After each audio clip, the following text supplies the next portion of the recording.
A lot of people would, when they will see this huge collection and look at me, they'll be like, you probably have some mental issues. I think in total, I've spent $60,000, $70,000. Welcome to MTV's Lifestyles of the Biggest Standums. In each episode, we'll step into the massive merch and memorabilia world of some of the most dedicated stands across the country. This week's episode is anything but shallow as we dive deep and get dirty with stands of pop queens Lady Gaga and Christina Aguilera. Will Corey's collection of everything Christina bring you back to a Y2K dream or leave you clutching your wallet in a $75,000 monster of a nightmare? Speaking of monsters, let's take a look at Lady Gaga impersonator Nick's remarkable Gaga-centric studio in Hell's Kitchen, New York. Hi guys, my name is Nick Gaga. I am Lady Gaga's premier impersonator in the States and her biggest stan. And this is my studio.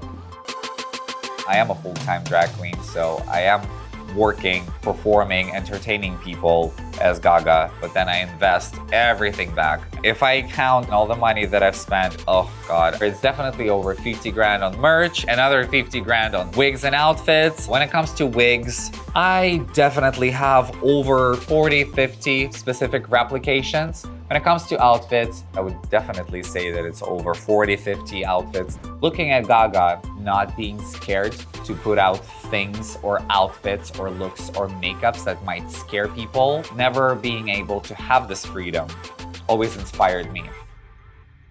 This is probably one of the hardest replications I've ever made.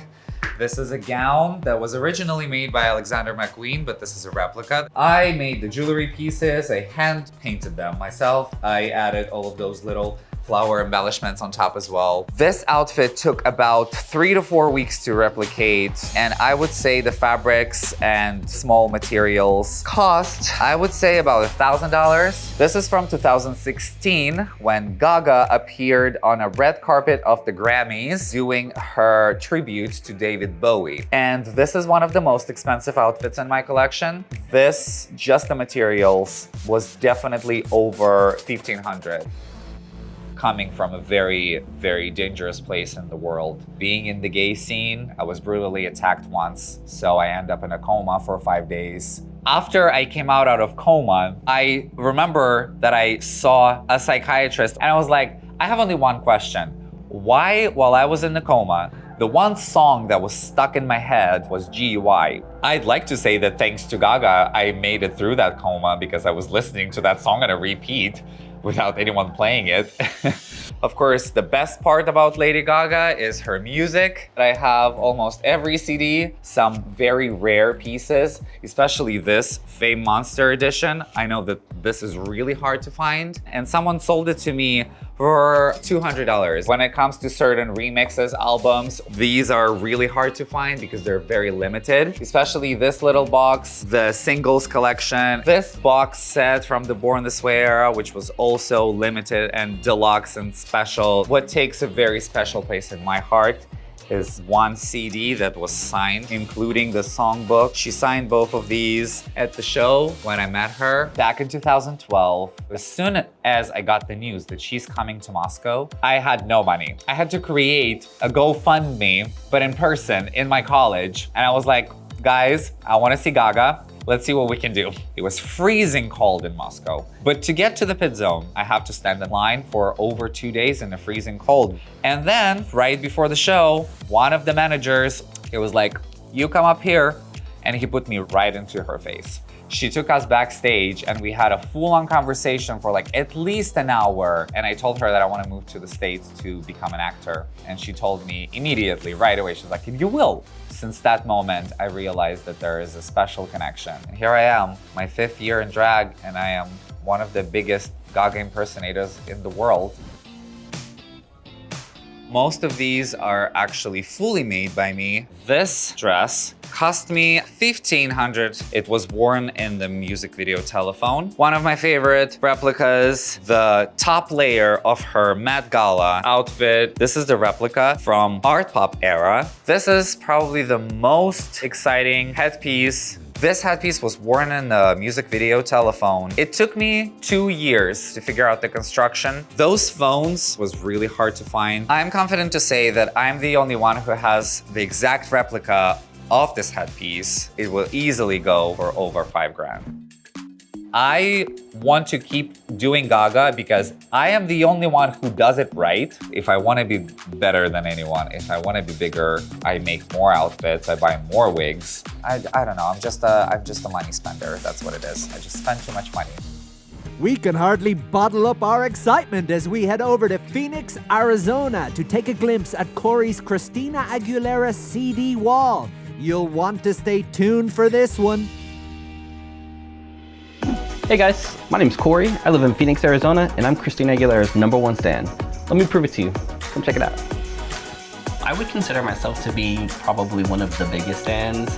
I mean, it's pretty visually obvious. I remember very specifically when Christina Aguilera released her debut album, I went to Atara Records. I remember just being so wowed by it, like seeing huge posters of her, standees, and they had this huge, beautiful display of Christina. And so that really kind of fueled the inspiration behind my collection.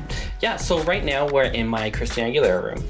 I've kind of modeled this after my own personal Christina Aguilera store. And so this wall right here is the one wall in my whole collection that people always get wowed by because it is the debut merchandise. Back in the day, I used to spend probably at least 4 or 5 hours a week like looking for like Christina Aguilera stuff. On the debut era merchandise, I've spent about $10,000 collecting those items. Those are her official calendars, a book bag, musical posters that you would hang on your wall and they play music. We've got Christina's computer game, temporary tattoos to sticker collections to magnets. So this makeup is about 20 years old. Here are some really cool bubblegum CDs and they're still sealed, and if you look here, you can actually see that the bubblegum is still inside.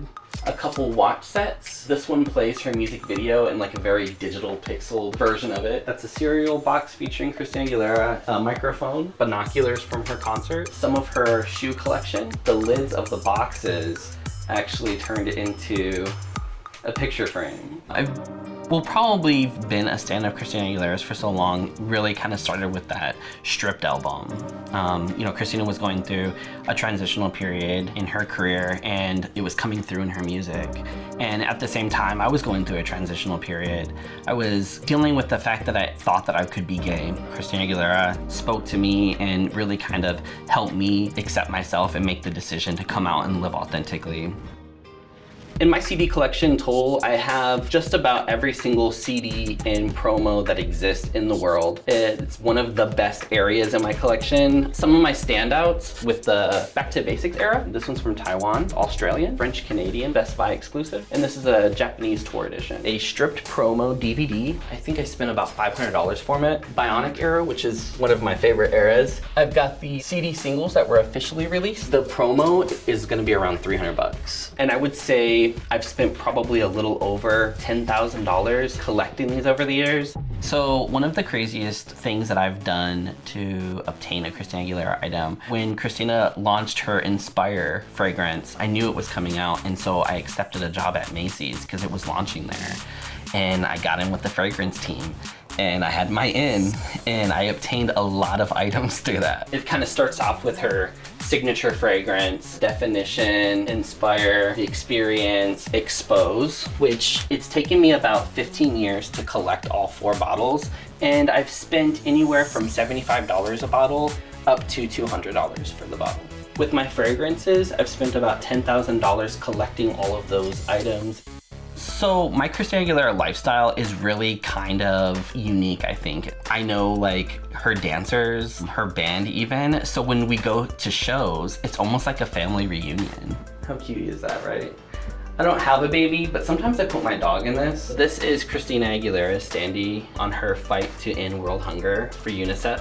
I actually saw it at a Taco Bell, so I swiped one. I've spent $5,000 to $6,000 collecting magazines ever since the year 2000. This is the infamous Christina Aguilera Maxim magazine. This one alone probably cost me $250. I think I've spent about $60,000 in total in my collection, and then if you factor in like the shows, like the meet and greet, it would definitely be closer to $75,000. I've probably spent $300-400 in collecting these different DVDs. The cassettes, it's probably like $2,000. These are a line of beauty products. I've spent $300-400 getting them from like Europe. I actually got this online and I spent about $250 to obtain it. This is to help promote Back to Basics album, and it's actually a bar of soap, and I spent $60 to get this item. Some Pepsi cans, these are from Thailand. They cost me about $250. You know, my biggest fear is that Christina wakes up one day and says, well, I'm tired of this and I don't want to do it anymore. So I think when I go out and I purchase this merchandise and I buy tickets to her show,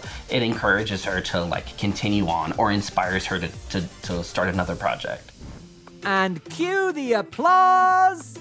Thank you for joining us in this episode of Lifestyles of the Biggest Standums. We hope you've been inspired to dust off your old CDs and just dance to some of your favorite artists. Tune in next time as we do it again with 3 super stands of pop icon Britney Spears.